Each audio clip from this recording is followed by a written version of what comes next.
a very young woman ended up on my operating table, and she did not make it off my operating table. And I had to go tell her young children that their mother was not coming home to them. And that was a day that I realized things had to change. You're a heart doctor. What's been the most emotionally challenging day of your career as a heart doctor? Well, it's actually the opening chapter of my book. It was the day that a very young woman ended up on my operating table, and she did not make it off my operating table. She came to me with a devastating cardiac condition. Me and my team spent over 10 hours trying to save her life, but ultimately we could not save her life. And I had to go tell her young children that their mother was not coming home to them. That was the most challenging day of my career. And that was a day that I realized things had to change. That was one of the days that set me on this pathway, that made me realize the mission that I needed to be on, to keep people off of my operating table. Was her heart condition preventable? Yes. Can you give me some color in terms Yeah. So she developed a condition, it's called an aortic dissection, where her blood vessel leading out from her heart tore. And that comes from high blood pressure. And she had high blood pressure that wasn't adequately addressed, wasn't adequately treated. And I believe that her condition was 100% preventable. I believe that if her physicians had understood that her high blood pressure was because of the food that she was eating, if they had given her better advice around the food that she could be eating and the impact that this was having on her life, that her path could have been changed. She was metabolically unhealthy in your view? She was metabolically unhealthy. Clinically obese? Clinically obese, high blood pressure. I would say she had probably all 5 measurements of her metabolic health abnormal. And no one, although I don't know this for sure, no one likely ever had that discussion with her. And she was young, you said? She was very young. But under the age of 50? Yeah, she was 38. Jesus. This is one of the most troubling things that I have seen during my career as a heart surgeon. Understand that I started my career as a heart surgeon 20 years ago. And at that time, we would operate on 70 and 80-year-olds, 60-year-olds. It was rare that we would operate on 50-year-olds. Today, just 20 years later, I routinely operate on 40-year-olds, and I occasionally operate on a 30-year-old like that woman. Have you ever operated on a 20-year-old? Not for not someone who wasn't there. It's a different condition. Different condition, a congenital heart condition. I've operated on 20-year-olds. I haven't operated on 20-year-olds with atherosclerosis, but I don't think we're far from that point.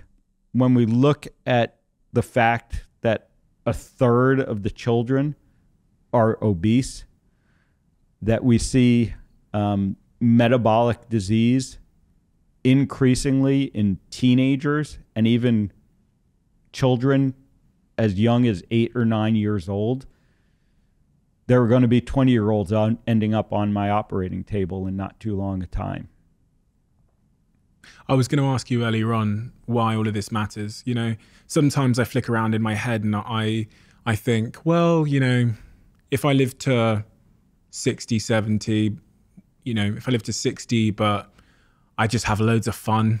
And when I say fun, I'm kind of mischaracterizing fun as like doing whatever I want and being driven by my own physiological and psychological like compulsions, basically, which means just, you know, junk food, whatever. Or I go, okay, I can live longer and avoid some of those compulsions that I might have as it relates to diet. But I think that example you gave of why it's so important, because you had to walk out of that operating room and go and speak to a family, presumably young kids, young kids, right? Kids. Yeah. That were how old? The youngest one, I believe, was 3 or 4. You know, the older ones were 8, 10 years old. I'm guessing you'll never forget that conversation.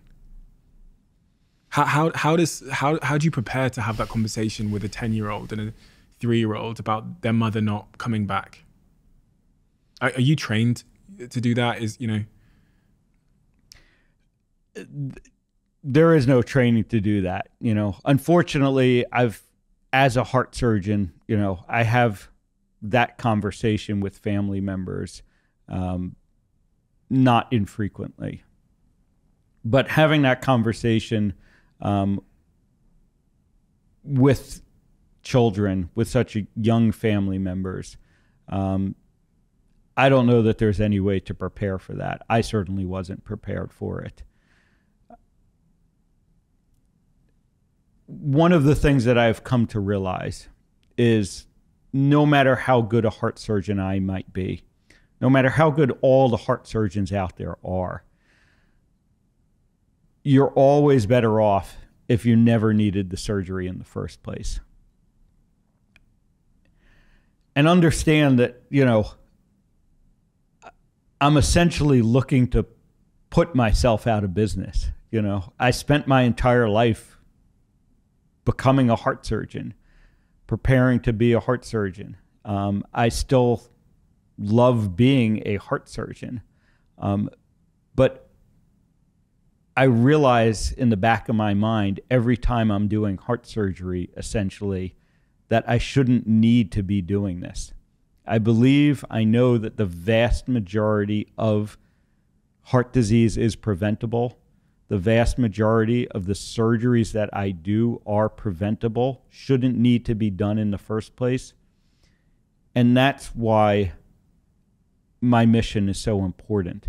That's why I'm doing what I do. That's why I wrote the book.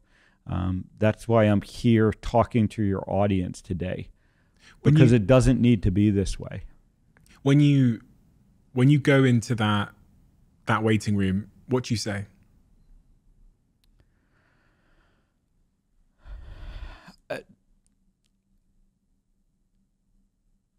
I said, I'm sorry. I said, I'm sorry that we weren't able to save your mother.